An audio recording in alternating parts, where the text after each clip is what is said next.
Deep in the African jungle, a sorcerer consulted a relic of pulsating dark magic. He needed to find a specific world-altering artifact. The magical skull delivered a precise set of instructions. The artifact was sealed away, retrievable only by a specific impoverished boy named Aladdin. Armed with this intelligence, the sorcerer traveled to Aladdin's distant city. He approached the boy, claiming to be his late father Mustafa's long-lost brother. He immediately began buying the starving family's trust. He showered them with lavish feasts, bought Aladdin new clothes, and promised him a merchant shop. The manipulation worked. Aladdin's extreme poverty and the absence of a father figure made him an ideal, disposable pawn for this ancient magical operation. The sorcerer led his new nephew out into the wilderness and commanded him to lift a massive stone covering a hidden well. For protection, he slipped a minor relic onto the boy's finger, an ancient ring. This cross-section diagram maps the precise route Aladdin had to take. He was instructed to descend exactly 17 steps into a subterranean garden. Following the animated path, he had to bypass unseen spirits and reach a diamond table holding an extinguished lamp. Aladdin successfully grabbed the lamp and returned to the surface, but a standoff ensued.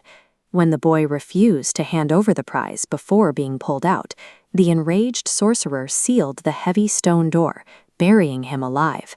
This subterranean trap reveals the cold internal logic of the sorcerer's craft. He prioritized the acquisition of the relic over the boy's survival, viewing Aladdin as a consumable resource for the retrieval process. Trapped in pitch darkness for days, Aladdin rubbed his freezing hands together to stay warm. The friction triggered the ring. A lesser jinn appeared, bound to the ring. Its abilities were restricted, but it possessed enough power to execute a single, desperate command, teleporting Aladdin back to his mother's house. Back home, the family remained in poverty. Trying to make the old lamp look valuable enough to sell for food, Aladdin's mother scrubbed its tarnished surface and accidentally awakened the supreme jinn.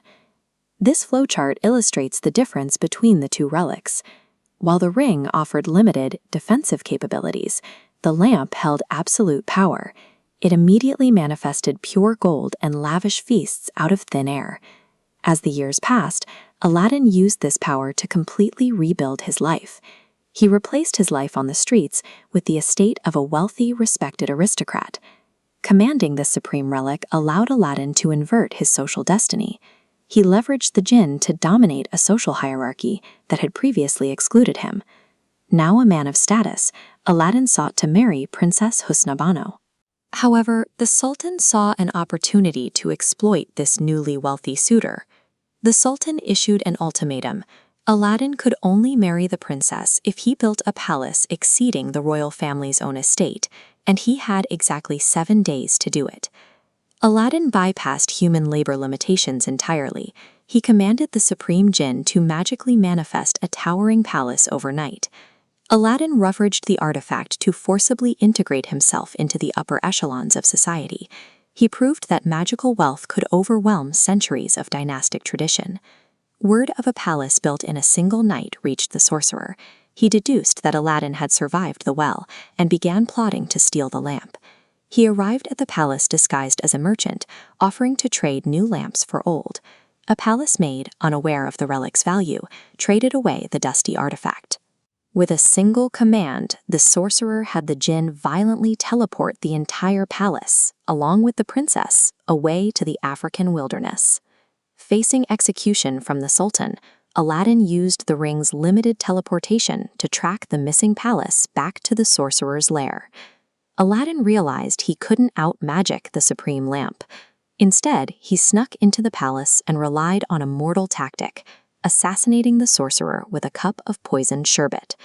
The sorcerer controlled the most powerful object in existence, yet fell to a single cup of poison. It proved that tactical surprise was more effective than the absolute power of the lamp. With the palace restored, the immediate threat was gone, but the vulnerability remained. A single new-for-old trade had nearly led to Aladdin's execution.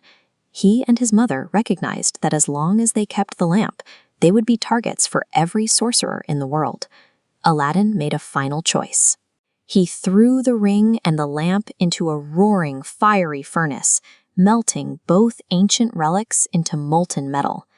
The true weight of Aladdin's legend is not his rise to power, but his wisdom in choosing to destroy it.